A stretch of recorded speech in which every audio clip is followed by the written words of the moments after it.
Days after Bucha's liberation from Russian forces, more chilling visuals are emerging from the Ukrainian city. But Moscow is adamant the images are staged. The Russian Foreign Ministry has accused Ukrainian troops of placing bodies on the streets after the military retreated. But satellite imagery may debunk Russia's claims. The New York Times, in collaboration with satellite intelligence firm Maxar Technologies, has shared this video. It compares a clip posted by Ukrainian forces showing the destruction in Bucha as being compared to satellite images that were geolocated to the same area. A side-by-side comparison shows that the bodies have been in the same locations since at least March 19th. Since Russian forces retreated more than a week later on March 30th, it appears that the Kremlin's claims are implausible. Meanwhile, Ukrainian President Volodymyr Zelensky has paid a visit to Bucha, and a picture taken of him in the Kiev suburb has gone viral. Activist and public policy expert Katerina Kruk shared this picture on Twitter, saying, "The president's face says it all." And this side-by-side comparison is also being shared.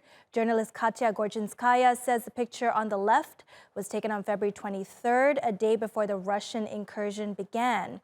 And the second picture was taken on Monday, 41 days after.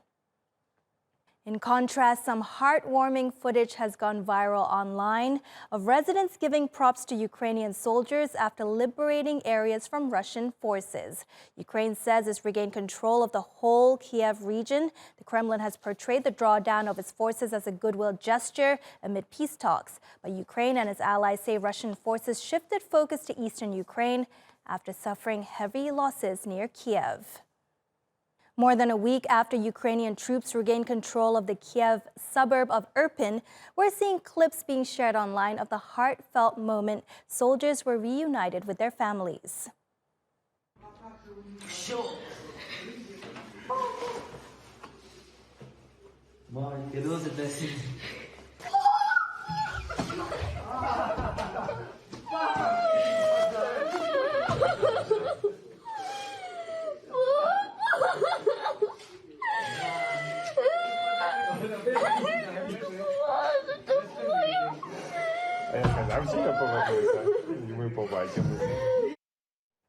Heartwarming and at the same time a little bit heartbreaking.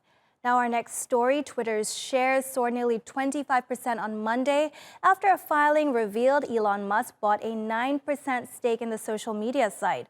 Now the world's richest man spent almost $3 billion to become Twitter's largest shareholder. Musk has been a big critic of the platform's free speech policies, and many believe the Tesla CEO's purchase has something to do with how he sees Twitter as what he calls a de facto town square. Tech expert Sinead Bovell explains further in this TikTok.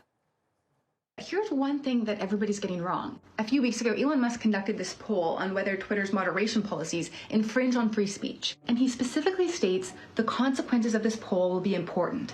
Please vote carefully. Now, a lot of people think that it was this poll that inspired him to take a stake in Twitter and maybe shake things up a bit. But if you look at the date on the SEC filing, Elon had already acquired the stake in Twitter before doing that vote. And the same goes for this tweet where he asks if we need a new platform. He had already acquired the stake in Twitter, which means this acquisition probably isn't as random and on a whim as it seems. He was conducting market research for a platform he has a significant ownership stake in.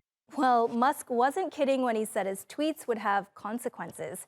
His Twitter surveys could now actually influence the platform's policies.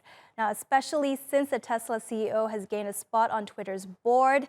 Twitter CEO Parag Agrawal tweets that it's clear Musk will bring great value to the board. Agrawal went on to say that Musk's passion and criticism are exactly what Twitter needs in the boardroom. Musk responded to Agrawal saying he was looking forward to making significant improvements in the social media platform.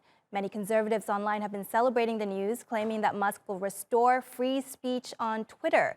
But some have questioned his questionable track record on Twitter. Reporter Sam Stein points out that Musk had once tweeted a meme comparing Canadian Prime Minister Justin Trudeau to Hitler. Musk deleted that tweet after a lot of backlash, and some had even called him anti-Semitic. And that's all from social media for now.